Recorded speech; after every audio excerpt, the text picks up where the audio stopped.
On May 30th, 1889, a storm rolled into the area around Johnstown, Pennsylvania, about 60 miles east of Pittsburgh. The next morning, there was minor flooding, but it didn't concern the people who lived there. They had weathered heavy rains and high water before. But 15 miles above Johnstown, in the Allegheny Mountains, trouble was brewing at a 450-acre man-made lake owned by the exclusive New South Fork Fishing and Hunting Club. The club had hastily rebuilt a 50-year-old dam to create the lake for the summer resort, patronized by Pittsburgh's industrial tycoons, the likes of Andrew Carnegie, Henry Clay Frick, and Andrew Mellon. Despite repeated warnings of danger by local engineers, club members had done nothing to maintain the dam.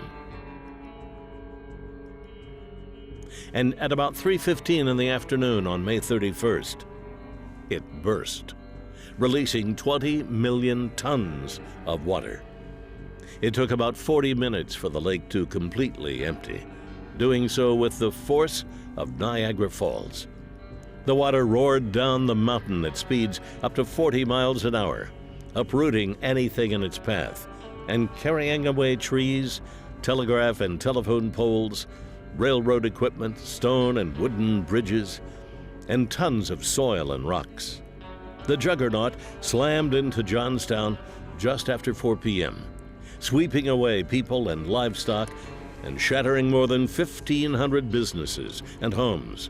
In a mere 10 minutes, the entire city was destroyed. The official death toll mounted to 2,209, the largest single-day civilian loss of life in American history until 9/11.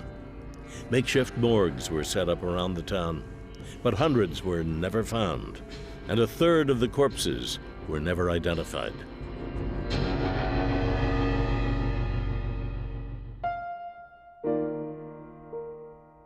As news of the tragedy reached cities around the country and the world, relief efforts began.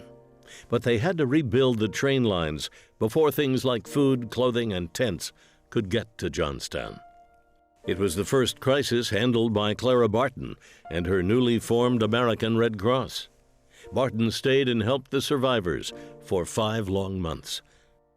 The Red Cross's tireless work in Johnstown helped establish it as the major disaster relief agency in the U.S.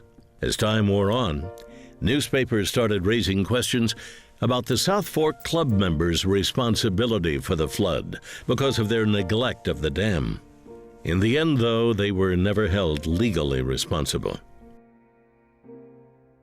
Today, the Johnstown Flood Memorial and Museum pays tribute to those who lost their lives there and stands as a testament to one of America's greatest disasters, a preventable tragedy of its Gilded Age.